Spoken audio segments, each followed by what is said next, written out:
evening, everyone. I'm Denise King, president of HTEA. I have two questions I tried to get resolved prior to the meeting. However, that being said, I would ask that you table these two until we can discuss further. They are two units that are part of our bargaining contract. They're not a recognition clause.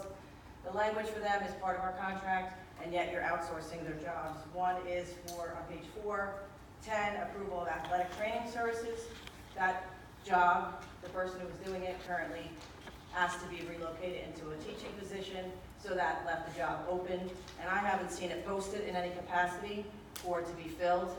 I would have understood more if it was posted and it was difficult to find somebody, and that didn't happen. So at the moment, I'm asking you to table it until they can post it, because this is then giving the job to an outsourced company versus one who's part of my bargaining unit. The other one is the nurses, which is on page 26, I'm sorry, page 8, number 26.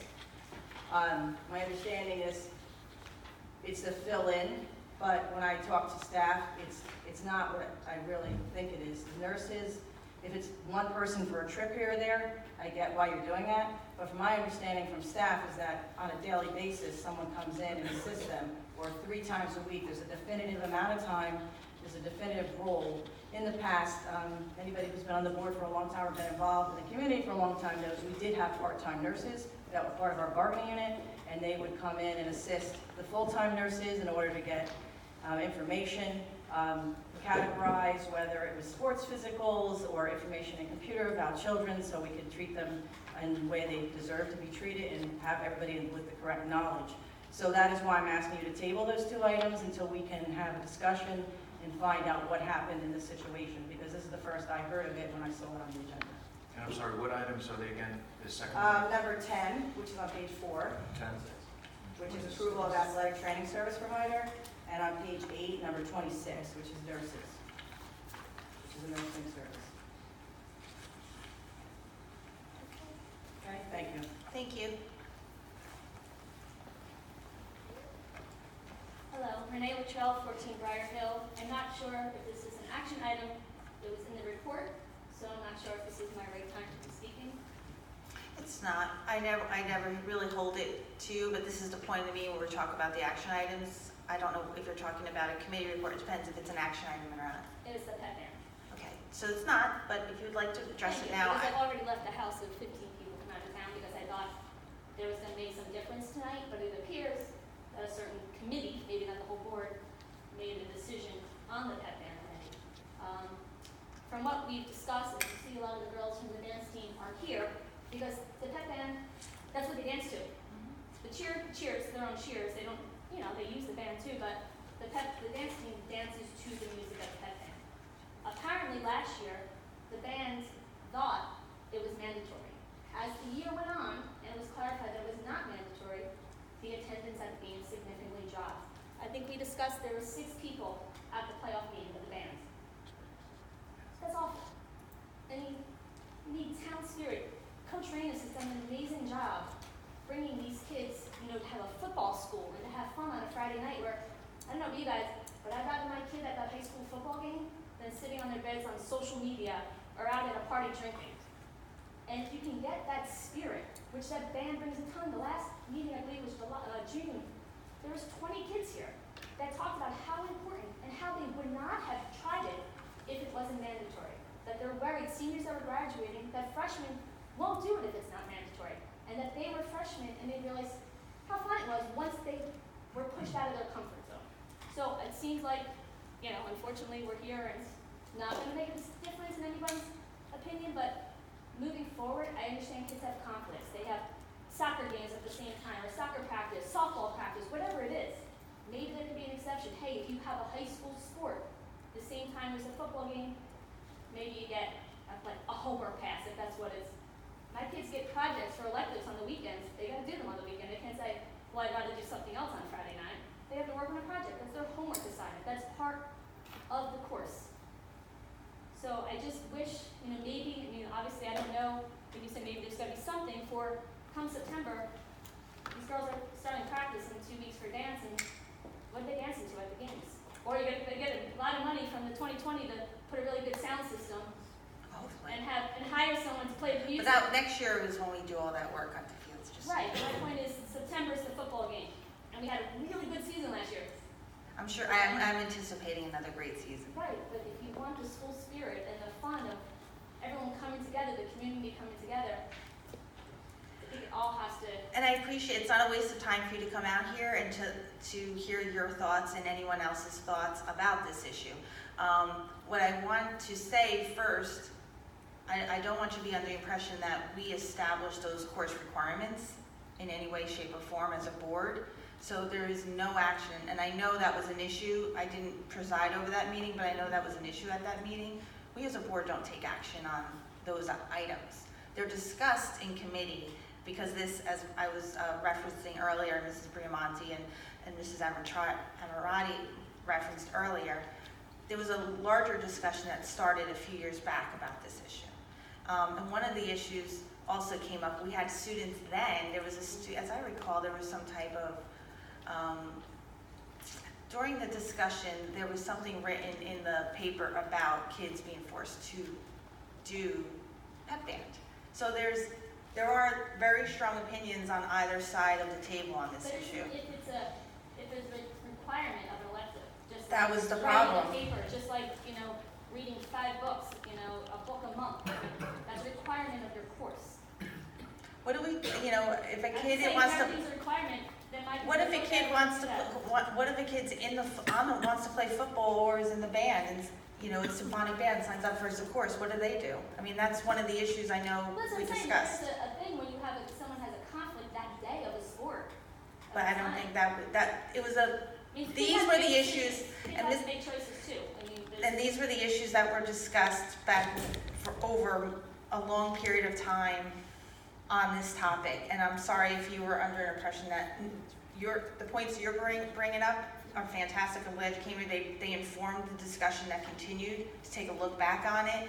But there were other viewpoints also expressed to the board a few boards back on this precise issue too, that kind of led to the committee having these discussions over the years. And then, at what point did it become no longer mandatory? So saying last year it was mandatory. Last year it was not mandatory.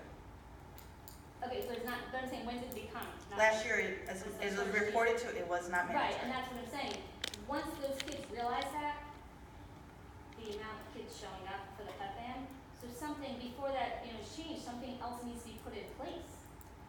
Because now what do you want the dance team to do? Well, they also were able to, as far as I understand, and I don't think I'm under misimpression, these students were also given an opportunity to get a varsity letter, which they did not get the year prior. And they also were able to get volunteer hours for going, which they didn't get the year prior. So again, there was a big discussion to figure out how to balance all these competing interests. And that's where we landed on it, and it was landed prior to last year. We as a board took no action. We as a board will take no action on this. So I guess the So next going step- forward, you coming here, other people speaking to us, people sending us emails, people stopping, board members in the parking lot, that still informs the discussion. Right, so then I guess the next step you're saying is possibly look into doing some type of pep band club or something. Because at this point, that first home game, what did you say it was? 20th? Oh, we got a couple scrimmages. Fifth, but right, there's some scrimmages, Your right? first official one is September September 20th. 20th. So hopefully there'll be, Something, Support. someone there, because hate to see, last year was, I don't know, I'm not even there, but the spirit of the games was I was there. unbelievable. So that's what I'm saying, it's just to lose that. And the soccer games were excellent, And by the way. There was a football player that was here that said, you know what, they're on the team. I'm not saying soccer's not good, but we're talking about the dance team, which dances I out. know, and I really, one of the So, comments I let's provided see how the back football then. team First, that's what we were talking Well, about. one of the issues I discussed as a board member when I was on CNI, we were discussing this issue, is how much I would appreciate the band to support our soccer teams, how to support our softball teams, how to support our tennis team, finding all those ways that a band could do those. Right, but I'm That would be a saying ton of the band- volunteer hours. The band, like I said, there was football players, to go back to what I was But that was saying. like, that's what I'm saying, Okay, like, cut me we off. had, no, I'm just explaining, we did have like all these discussions. You coming here tonight continues the discussion, we will continue to have it. We'll see about that. We'll see how many more kids we can get there to voice their opinions and see, if kids can actually make a change. Thanks. Renee, can I ask a question? Because this is something I'm not sure of. So you're heavily involved with the dance team. Does the dance team and the band work hand in hand? Like, is the band at the dance practices? They're not, but they girls, you know the music, they know their music and they practice it when the touchdown scores, the band plays, that's their. Right, I know, my Right. son plays football, so I'm at every game. Yeah, so they do, their practices aren't together, but they off to a. But my question is, what's the collaboration between the band and the dance team? Does the dance team just say, this is the music we need for our routines, and the band learns? One of my dance team members. Is there at any point, Come up here, one of you, just, because I'm not at the practices, so.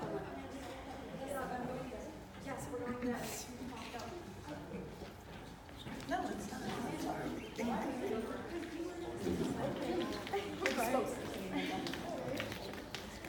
So basically, in our practices, we have recordings of the band music.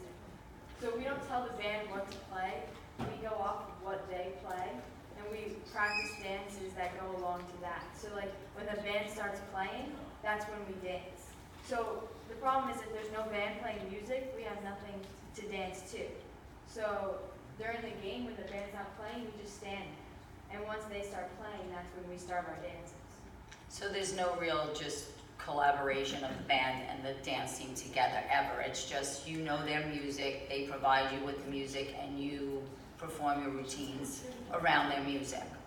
So the problem is that you don't have a means to dance to music, Right. right? And then also just like standing on If the the band doesn't show up. Let me If the wind, band doesn't can show we up, wind, I'm sorry, can I just wind this back a little bit?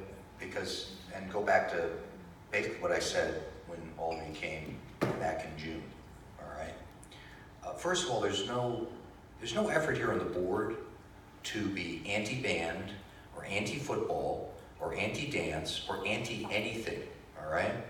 And I think what the president was trying to suggest here is as an organized group, we want to come up with solutions and not to be stonewalling, okay? So let's begin with the premise that our goal here is to find a solution, not to point fingers or not to try to impose things. And I think the thing that you might be hearing here is this concern about an imposition being placed on a group of students who take a particular class and are being required as part of that class to have to go and perform at the football games. When it sounds to me like the solution, the general solution, is the solution that is driving all of you girls to be members of dance, and all of the other boys and girls who be cheerleaders. I don't know if there are any boy cheerleaders anymore, but there used to be when I was in school. They do it because that's what they want to do. It's fun, they enjoy it, they like being part of all that. And I'm having a difficult time understanding why we can't have a pep band club geared in the same way. And I'm also trying to figure out, kind of built around what Lori was saying, is why isn't there any coordination in any of this, which seems, again, a little bit odd. I think that that's our solution here. I think our solution is to recruit those students who want to be members of a pep band to be members of a pep band as part of a club. I bet a good chunk of those students will be students who are part of the symphony class. And I think the challenge with the symphony class isn't the pure requirement, but the fact that there are times when some of those kids just can't make it to a football game, even if they want to make it to a football game, or a variety of other reasons. So what I would suggest here is we look into the possibility of trying to support a club. We look at a way to create another group in the same, that same par as dance and the same par as cheerleaders, and work together as a organized ecosystem to help promote PEP at the games. That seems to me the logical solution here. Anything else? Oh.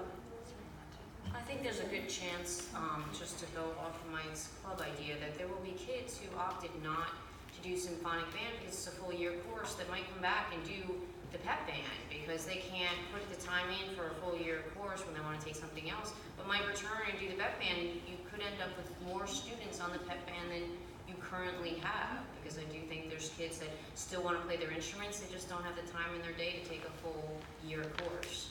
So I think that's something that could be positive coming out of this as well. Anything else, girls, that you want us to know, think about? How many girls are on the dance team? 20 or so? 25. So the band, when do we know how many people are in the band? What's the minimum number requirement we would need on a specific Friday night? So we know how many are registered for symphonic band. We don't know how many, to Mrs. Briamonte's point, of students who either couldn't fit a full year elective in and/or whose schedules kept them out of the period that symphonic band is offered and still want to play their instruments. We don't know really that. know at the beginning of September, right? Right. Until school sort of starts. Yeah, I mean, there are marching bands in the state of New Jersey that have 16 students, and they get out on the football field and perform. So, That was the marching band in my town. yeah. 16 would be a lot, actually. I'm willing to dust off my saxophone and join that band this year, and perhaps some other administrators and teachers will do the same. Second. So what's the, Dr. McGarry, what's the possibility of getting a pep band club schedule being positioned? We have, Like, we have it. We have, Mrs. McCarthy is, I know she's approved already, she's there, so, we support it financially, we're supporting it in every way, shape, or form. And that, you know, I asked Dr. McGarry to go back to, and he said he would go back to the administration, people who are managing all this. So, you know, it's a matter of saying to the advisor who receives that pep band stipend, saying to her, you can recruit students from outside of the symphonic band to come and join you in pep band. It's as simple as that. okay, so let's get on that. Are you saying that the pep band club has been started already and Mrs. McCarthy's being paid to run that? Mrs. McCarthy gets a stipend that, so that she is at the games, right? Right, So that was she's, for when the band was required. It was always, and it was last year, But and if it's the club already would be approved for something next year. different, that the club is something, it would be opening up who can come and play their instrument on Friday nights to other kids besides those who are in the symphonic band class. when has that been sent out to any kids who sign up for it so they can begin practicing so they're ready for September 20th? It hasn't been. That's what I'm saying, when? do It would we happen anticipate when school starts. That at that point, it doesn't give a lot of time for them to prepare to learn the music that they're dancing to. That's what I'm saying, like, can something maybe be sent out? Like, I mean, everything's done online, there's email blast to parents, like, hey, this is something, you know, a club that we're now starting, just want to give you some information ahead of time. Sure. Instead of the first week of school, everyone's signing up for things, now you're into the second week of school, then we have some holidays, kids are off, and now we're, you know, in middle of October for these kids to have practice and set it up, so it's possibly. for the Correct. sake And of our let's be dancing honest, music. ladies, the music doesn't change from year to year too much that the pep band plays in the But stands, if they're right? freshmen, if they're new Yeah, kids, yeah, they're, Yep. you know, we want to recruit new people, right? We want Correct. new kids coming in, hey, we have a pep band now, when you sign up, we're gonna have an 100%. open house regarding it on August 29th, before school starts. 100%. I mean, maybe that's something Mrs. McCarthy would be, well, I know she's a big fan of having that, you know, band out Absolutely. there. So we will reach out to her and talk with her about it. Thank you.